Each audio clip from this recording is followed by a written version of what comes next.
প্রিয় ছাত্রছাত্রী, তোমাদের সকলকে আমার স্টাডি রুমে স্বাগত।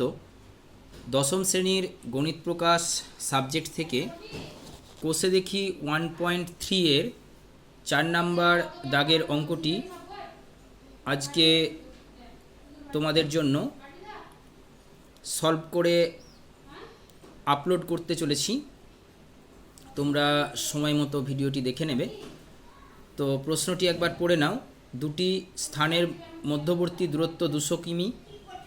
এক স্থান হতে অপর স্থানে মোটর গাড়িতে যেতে যে সময় লাগে, জিপ গাড়িতে যেতে তার চেয়ে 2 ঘন্টা সময় কম লাগে। মোটর গাড়ি অপেক্ষা জিপ গাড়ির গতিবেগ ঘন্টায় 5 কিলোমিটার বেশি হলে মোটর গাড়ির গতিবেগ হিসাব করে লিখি। তো চলো, প্রথমেই তোমাদের যেটা করতে হবে, দুটো ডিস্ট্যান্স তোমাদেরকে নিয়ে নিতে হবে। এই দুটো প্লেসের মধ্যবর্তী ডিস্ট্যান্স হচ্ছে কত? মধ্যবর্তী ডিস্ট্যান্স হচ্ছে 200 কিলোমিটার, তাই না? কি বলেছে যে মোটর গাড়ির গতিবেগ অপেক্ষা জিপ গাড়ির গতিবেগ কত বেশি? ঘন্টায় 5 কিলোমিটার বেশি। তো আমরা কার গতিবেগ ধরে নেব? আমরা ধরে নেব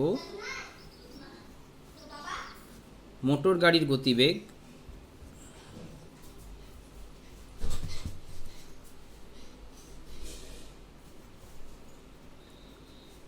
মোটর গাড়ির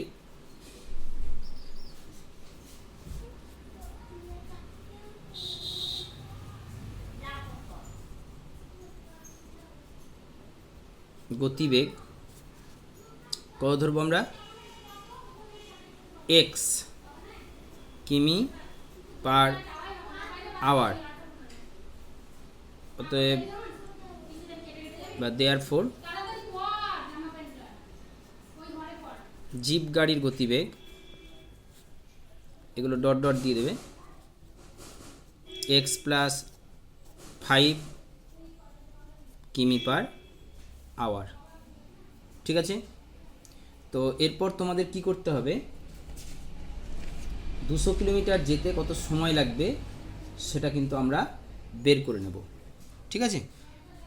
তো আমরা কি লিখব?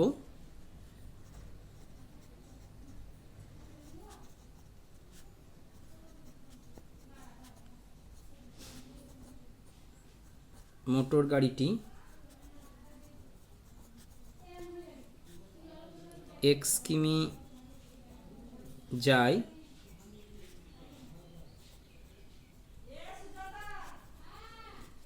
1 ঘন্টায়। মোটর গাড়িটি 1 কিমি যায় 1/x ঘন্টায়।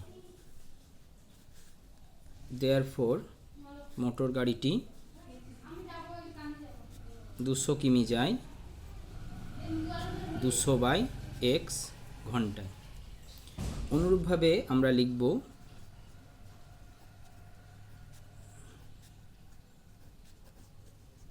জিপ গাড়িটি x প্লাস 5, যেহেতু দেখো এখানে আছে x প্লাস 5 কিমি পার আওয়ার, মানে 1 ঘন্টায় x প্লাস 5 কিমি যায়। x প্লাস 5 কিমি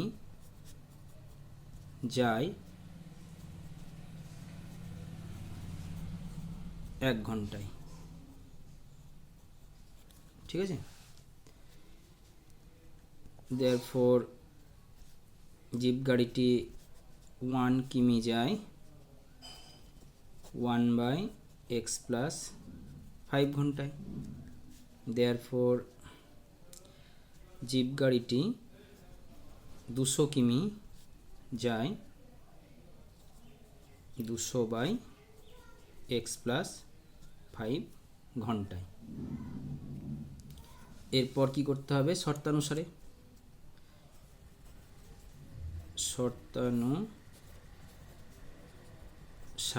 কোনটাতে সময় বেশি লাগছে? যেহেতু দেখো এখানে গতিবেগ বলেছে x কিমি পার আওয়ার, মানে ঘন্টায় x কিমি, আর এখানে কি আছে? জিপ গাড়িটা ঘন্টায় x+5 কিমি, তাহলে নিশ্চয় মোটর গাড়ির সময়টা বেশি লাগবে। তো মোটর গাড়ির সময় থেকে তোমাকে কি করতে হবে, জিপ গাড়ির সময়টা মাইনাস করতে হবে, তাই না? 200 কিমি যেতে মোটর গাড়িতে যে সময় লেগেছে, 200 কিমি যেতে জিপ গাড়িতে তার চেয়ে অনেক কম সময় লাগবে। তো আমরা এইটা থেকে এইটা বিয়োগ করব, তাই না? কত কম সময় লাগবে সেটা তো বলেই দিয়েছে, 2 ঘন্টা সময় কম লাগবে। তাহলে 2 অর্থাৎ এইটা মাইনাস এইটা ইকুয়াল টু আমরা 2 লিখব, তাই না? তো 200/x minus 200/x+5 equal to আমরা লিখব 2, ঠিক আছে? ইমপ্লাইজ দ্যাট, এখানে 200টা কমন নিয়ে নাও, 200টা কমন নিয়ে নাও, ব্র্যাকেটে লিখে দাও 1/x মাইনাস 1/x+5, ঠিক আছে, ইকুয়াল টু 2। তো কী হবে, 1/x minus 1/x+5 is equal to 2/200। এবার এখানে এটা কাটাকাটি করো,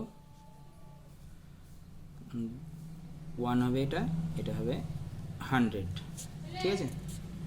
এরপর পরবর্তী পৃষ্ঠায় আমরা চলে যাই।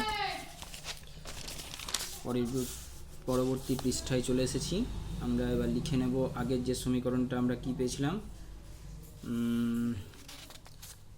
আমরা পেয়েছিলাম 1/x minus 1/x+5 equal to 1/100, ঠিক আছে?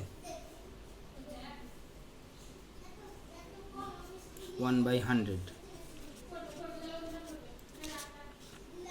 এবার কি করবে, এখানে লসাগু করবে x, x+5, তো এখানে x কেটে যাবে, তাই না? তো x+5 থাকছে, তাহলে এটা x+5 হয়ে যাবে। হ্যাঁ, x+5 এর সঙ্গে 1 গুণ করলে x+5 হবে, মাইনাস এখানে x+5 কী হচ্ছে, কেটে যাচ্ছে, তো মাইনাস x হবে, ইকুয়াল টু 1 কত হবে, 100। এবার দেখো মাইনাস এক্স প্লাস এক্স কাটো,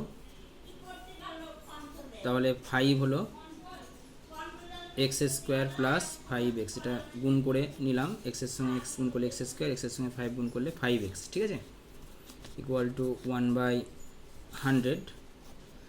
এবার বজ্রগুণন অর্থাৎ কোনাকুনি গুণ করে নাও, x² প্লাস 5x এর সঙ্গে 1 গুণ করলে x² প্লাস 5x হবে, আর 5 এর সঙ্গে 100 গুণ করলে হবে 500।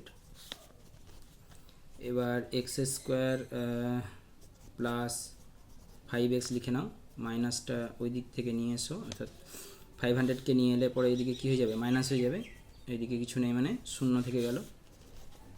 এবার x² লিখো, প্লাস এটা 25 20 তোমার 500 হয়, তো 25 থেকে তুমি 20 বাদ দাও, তাহলে কত হবে, 5 হবে, অর্থাৎ আমরা 5টাকে ভেঙে লিখলাম, তাই না? মাইনাস 500, এটাকে বলা হয় মিডিল টার্ম ফ্যাক্টর।